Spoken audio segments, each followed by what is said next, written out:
सदा सत्स्वरूपं प्रसन्नात्मभावं नमामीश्वरं सद्गुरुं साईनाथम्.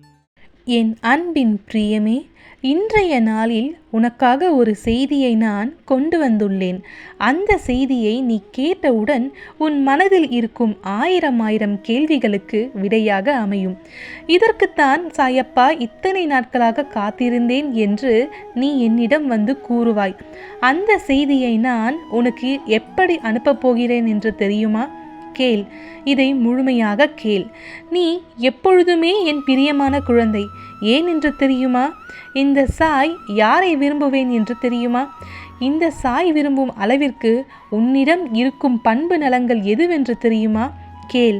யாரையும் வெறுக்காதவன், அனைவரிடமும் நட்பு கொண்டவன், எல்லாவற்றிடமும் கருணை உடையவன், அகங்காரம் இல்லாதவள், இன்பத்தையும் துன்பத்தையும் சமமாக கருதுபவன், பொறுமை உடையவள், எப்பொழுதும் எல்லாவற்றிலும் திருப்தி உடையவள், எப்பொழுதும் யோகத்தில் நிலை பெற்று செயல்புரிபவன், தன்னை கட்டுப்படுத்தியவன், திடசங்கல்பம் உடையவன், மனதையும் புத்தியையும் என்னிடம் அர்ப்பணம் செய்தவன், யார் பிறரை துன்புறுத்துவதில்லையோ, யாரை பிறரால் துன்புறுத்த முடியாதோ, யார் மகிழ்ச்சி, கோபம், பயம், மனக்கிளர்ச்சி இவற்றிலிருந்து விடுபட்டவர்களோ, இத்தகையவர்களே இந்த சாய்க்கு பிரியமானவர்கள்.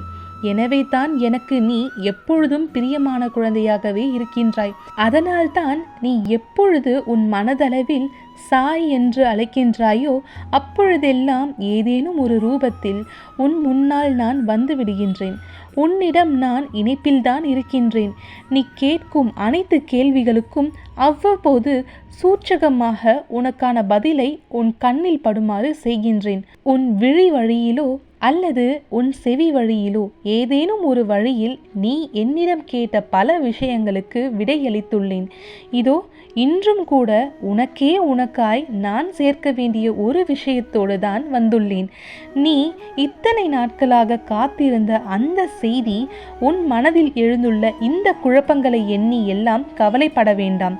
எல்லாம் சரியாகிவிடும். இனி உன் வாழ்க்கை சந்தோஷமாக மாறும். என் மீது நம்பிக்கையுடன் இருப்பவர்களை நான் என்றும் கைவிட மாட்டேன் என்பது உனக்கு நன்றாகவே தெரியுமல்லவா? பின் எதற்காக கண்மணி எப்பொழுதும் பயந்து கொண்டே இருக்கின்றாய்? எது நடந்தாலும் என் பார்வையில்தான் நடக்கும், என் பொறுப்பில்தான் எல்லாம் நடக்கின்றது. என்னை மீறி எதுவும் நடக்காது எனும் பொழுது உனக்கான பாதகமான செயல்களை இந்த சாய் செய்து விடுவேன் என்று நீ அச்சம் கொள்ளலாமா? வாழ்க்கையை நினைத்து பயப்படுவதை நிறுத்து. பயம் புத்தியை மழுங்க வைத்துவிடும். பயம் எதிர்மறை எண்ணங்களை உருவாக்கும். எதற்காகவும் பயப்படாதே. நீ சாயியின் பிரியமான பிள்ளை என்பதை மனதில் இருத்திக்கொள்.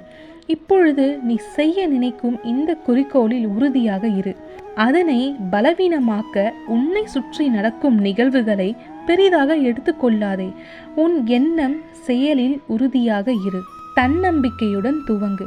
நான் உற்ற துணையாக இருப்பேன். நீ வெற்றி பெறும் வரையிலும் அதன் பின்னும் உன்னுடனே நான் வாசம் செய்து கொண்டிருக்கின்றேன். ஆம் கண்மணி, கல்லறைக்குள் இருந்தாலும் இந்த சாய் உயிரோடும் சக்தியோடும் தான் இருப்பேன். நீ எங்கிருந்தாலும் என்னை நினைத்த மாத்திரத்தில் நான் உன்னுடன் இருப்பேன். சற்று பொறுமையாக இருந்தால் என்னை நீ உணர்ந்து கொள்ளலாம். இதோ இன்றும் கூட உனக்காக உன்னுடன் நேரடியாக பேசிக்கொண்டுதான் இருக்கின்றேன். ஆம், இது உனக்கான செய்தி, இது உனக்கான வாக்கு. உன் சாயப்பா உன்னிடம் சொல்கின்றேன். சரி சாயப்பா, என்னிடம் சேர்க்க வேண்டிய செய்தியை சேர்த்து விடுங்கள் என்றல்லவா கேட்கின்றாய்? சொல்கிறேன் கண்மணி. இன்று உன்னால் இயன்றவரை என் ஆலயத்திற்கு வா. இயலாத பட்சத்தில் சற்று தனிமையாக அமர்ந்து கொள். கண்களை மூடிக்கொண்டு உனக்கு என்னிடம் என்ன கேட்க வேண்டுமோ அத்தனை கேள்விகளையும் கேள். உனக்கான ஒரு செய்தியை நான் வைத்துள்ளேன் என்று கூறினேன் அல்லவா? ஆம், உனக்கான கேள்விகளை என்னிடம் கேட்ட பிறகு உன் மனதில் இருக்கும் அத்தனை பாரங்களையும் சுமைகளையும் இந்த சாயியின் காலடியில் இறக்கி வைத்த பிறகு கண்களை மூடி நீ சற்று நேரம் இந்த சாயியின் பெயரை சங்கல்பம் செய்த பிறகு உன் மனம் இப்பொழுது இலகுவாகவும் உறுதியாகவும் இருக்கும். ஒருவித அமைதியும் மௌனமும் உன் மனதில் நிலவும்.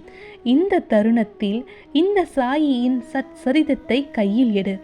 ஓம் சாய்ராம் என்று 9 முறை நாமஸ்மரணை செய்துவிட்டு கையில் இருக்கும் சாய் சச்சரிதத்தில் இருந்து ஏதேனும் ஒரு பக்கத்தை திறந்து உன் பார்வையை அதன் மீது செலுத்து. இதோ உனக்கான பதில் இங்குள்ளது. இந்த சாய் சச்சரிதத்தில் உனக்கான பதில் உனக்காகவே காத்திருக்கின்றது. இந்த நாளில், இந்த கணத்தில் இந்த சத்திய வாக்கை கேட்ட பிறகு உன் சாய் சச்சரிதத்தை புரட்டினால் உனக்கான விடை அங்கே காத்திருக்கும். உன்னை சேர ஒரு செய்தி அங்கே காத்திருக்கும்.